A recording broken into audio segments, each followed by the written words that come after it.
Hi everyone, today I'm outside Strokestown House in County Roscommon in the province of Connacht in Ireland. And this is where the National Famine Museum is located. See the old Strokestown House, which has been restored over the past number of years, and is well worth visiting because it's hugely significant, important Irish history here in terms of what happened to many of our fellow countrymen and countrywomen who suffered, struggled, died because of the disgusting genocide that took place upon the people of Ireland nearly 2 centuries ago, and cost countless more to head overseas, abroad, emigrate, and many who didn't make that journey through emigration that died because of typhus and cholera and many more diseases upon those coffin ships leaving the shores of Ireland and their homes as well. Now, this estate had about 11,000 acres at one stage. It was all covering a massive part of County Roscommon. It was owned by the Mahon family. Now, and in the last few years, it was actually bought by a man called Jim Callery, a local man, back in the early 80s, when the last member of the family that were here sold on. And he found a lot of information at that time around when he was looking through the artifacts that were left behind, and he then pushed forward to try and get a museum built here, and it finally has come to fruition in the last few years. Last year, I think a couple of years ago, on his 90th birthday, he walked all the way to Dublin, recreating the infamous famine walk of nearly 165 kilometres from here all the way to the Dublin docks, then up to 1,490 people who were tenants on the land around the area of Strokestown had to make really tough journey, and those who were evicted from their lands because of the potato blight. And on top of that, we had the issues of the British establishment exporting so much of grain through the free market policies, and let so many Irish people die, and absolutely disgusting and inhumane treatment of many of our ancestors and many previous generations.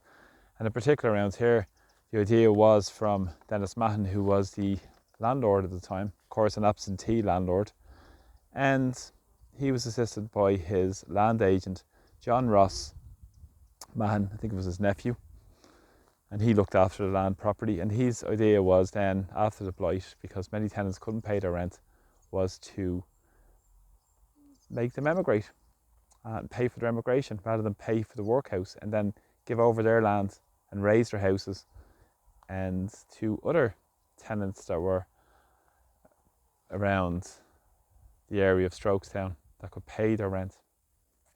Absolutely inhumane. As I said, 1,490, nearly half of those died on the journey out of Strokestown in terms of the coffin ships transporting across to Liverpool. They perhaps could have got ships from Sligo if they were forced to emigrate, but it was cheaper again to go up to Dublin, get them to march to Dublin. And as well, he had to get a cobbler to come down to make shoes for people so they could walk all the way up to Dublin. Many didn't have any shoes, had little or nothing left with them. Absolutely disgraceful and inhumane, as I said, treatment of many of our ancestors. Really what's important with this was in terms of land agency approach, in terms of his land agent, John Ross Mahon, who went on to found Guinness Mahon Bank, which is famous in Irish society, of course, because of the Des Traynor and Charlie Haughey's wasn't a friend in terms of the Ansbacher accounts and all this type of stuff that was going on. Or Bertie's a friend probably as well, rather, so I should stand corrected, in terms of the Ansbacher accounts and the offshore trading that went on. Of course, they were all for the big merchant bankers at the time as well. And of course, went on to Guinness Aviation. We all know about that. Big history in Ireland as well. And as well, very important around this area in terms of the people, because Dennis Mahon, he was the first man really pushing those large-scale evictions. As I said, they evicted families, forced them with no alternative to leave, of course supported by the bailiffs in the establishment that were here at the time, and forced them to march up towards Dublin. And of course that's commemorated now with a famine walk that a lot of people take the journey on. As I said, Jim Callery, who is the owner of this property now, local man, found the information around a petition that was garnered by local people at the time to look for proper treatment for the people who were struggling. But that was ignored. Around that period of time, there was many more acts brought forward trying to proclaim the benevolence of the British establishment in Ireland, but it came to very little. Forced people into workhouses, forced people into abject misery. Million and a half people died, and population reduced massively around that period in Ireland, from 8 million down to about just over 6 million. After the time of Black 47, of course, Mahon, when he was here in 47, was involved with the famine or the local works organisations, and laid out the streets out in Strokestown, out just beyond me here, out that sort of direction over the trees.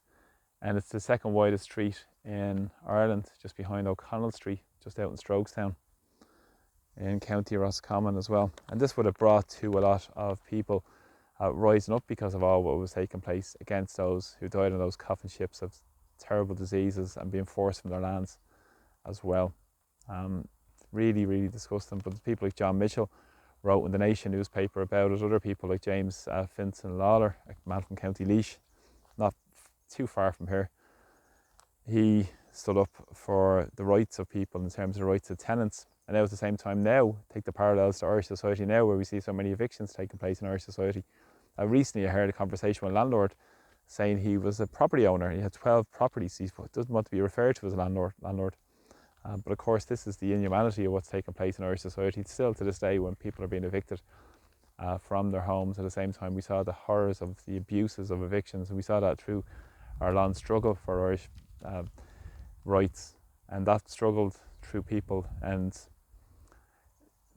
really inspired people, for instance like Michael Davitt, a man from County Mayo as well, who set up the Land League around that period of time just afterwards in terms of what took place, inspired obviously by Fintan Lawler, and obviously inspired the United Irishmen and the struggles for Irish independence as well, to put the needs of people first. So it wasn't really about replacing one landlord class with another, and that's what happened even moving further on to the early 20th century with the Irish Free State, where the middle class, essentially Catholics, took the positions of power that the British establishment left behind. But Dennis Mahon here met a rather bad end for himself, unsurprisingly, because of his dealings and the way he dealt with so many tenants here at Strokestown.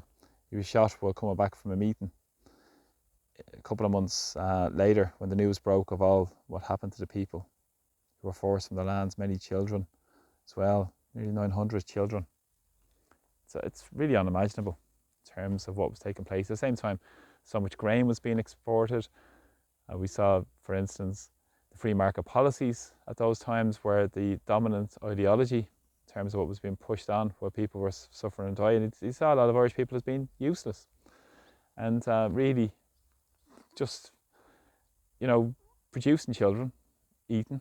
That's all they were good for. That's what the narrative that was pushed by the colonial oppressors in Ireland at the time as well. Fought so many to struggle and die because of that, and struggled for Irish independence. And now, in this day, we see the struggle for Irish independence being very, very strong in terms of what's taking place in Irish society. Many people have forgotten about our history, are not being taught really about our history and the horrors to what took place on people here.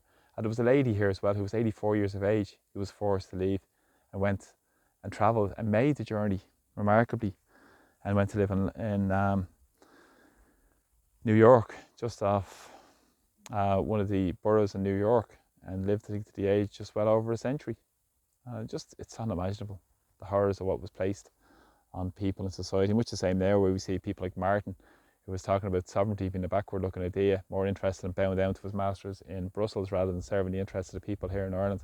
But this stands as a testament to our past, our history, and the struggles now are so important now in terms of what's taking place in Irish society, in terms of our independence, our struggles for rights, struggles for tenants to have proper rights, struggles for people to have dignity and security in their homes, and not be left to the whims of these opulent landlords like Dennis Mahon and his land agent, of course, John Ross Mahon, who passed these legacies on through their Guinness Mahon Bank course with a grandnephew, I think, of Arthur Guinness, founded that institution for the merchant bankers and the landed gentry of the time as well, but ordinary people who toiled and suffered and died because of those policies. But this is a big part of our history that they won't talk about and why it's so important now. It's not something just to pay lip service to, it's something to really take part of what our spirit is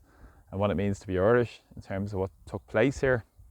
And remember the horrors of this as well. When you think about the opulence of the surroundings there, where people were having lobster soup and the champagne and many bottles, gallons,